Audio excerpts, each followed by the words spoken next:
శ్రీమాత్రే నమః. ఓం నమః శివాయ నమః. ఈరోజు 6 దీపం వెలిగించేసానండి. కార్తీక మాసం కదా, మన హిందూస్ అందరికీ ఇదే అలవాటు కదా. పూజ అవ్వంగానే ముందు టీ కానీ కాఫీ కానీ తాగపోతే రోజు మొత్తం హుషారుండదండి. రోజు ఒక్కసారి ఇలా తాగితే రోజంతా హుషారుగా ఉంటుంది. అలా అలవాటైపోయింది.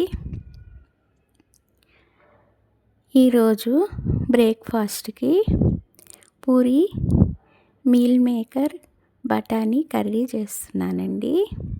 పూరీ పిండిని ఒక గంట ముందు నానబెట్టాను. ఆయిల్ బాగా వేడయ్యాక పూరీలు వేస్తే బాగా పొంగుతాయండి.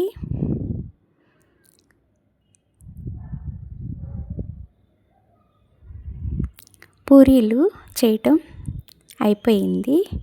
ఇప్పుడు రాత్రే బఠానీ నానబెట్టి పక్కన పెట్టుకున్నాను.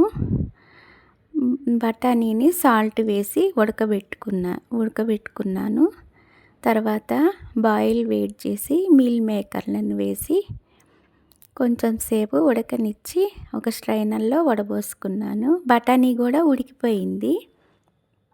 ఇప్పుడు కుక్కర్ పెట్టుకొని ఒక టేబుల్ స్పూన్ ఆయిల్ వేసి, ఆయిల్ వేడయ్యాక ఉల్లిపాయ పచ్చిమిర్చి ముక్కల్ని వేసి వేగనిచ్చి, తర్వాత అల్లం వెల్లుల్లి పేస్ట్ వేసి పచ్చివాసన పోయేదాకా వేగనివ్వాలి. తర్వాత ఒక ములక్కాయ కట్ చేసి వేసుకుంటున్నానండి. లంచ్లోకి కూడా ఇదే కర్రీ, అందుకని ములక్కాయ ముక్కలు వేసుకున్నాను. తర్వాత పసుపు వేసి పచ్చివాసన పోయేదాకా వేగనిచ్చి ఉడకబెట్టుకున్న బఠానీ కూడా వేసుకున్నాను. రుచికి సరిపడా సాల్ట్ వేసి, 1 స్పూన్ గరం మసాలా, 1 స్పూన్ కారం వేసి కొంచెం సేపు కదిపి, తర్వాత అరగ్లాస్ వాటర్ పోసుకొని కొంచెం సేపు ఉడకనివ్వాలి. ఇది ఉడుకుతూ ఉండంగానే ముందుగా ఉడకబెట్టుకున్న మిల్ మేకర్ని కూడా దీంట్లో వేసుకొని కదిపి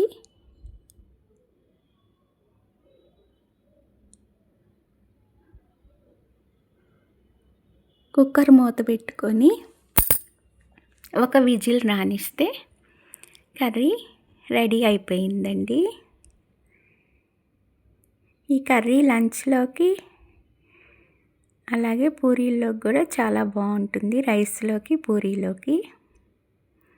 ఇప్పుడు పూరీ పెట్టుకొని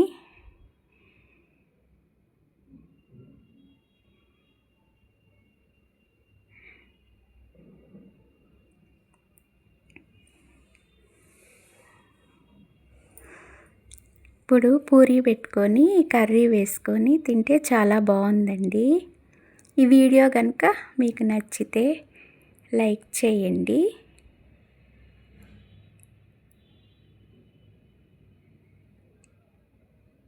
అంతా పర్ఫెక్ట్గా కుదిరింది. బాయ్ అండి.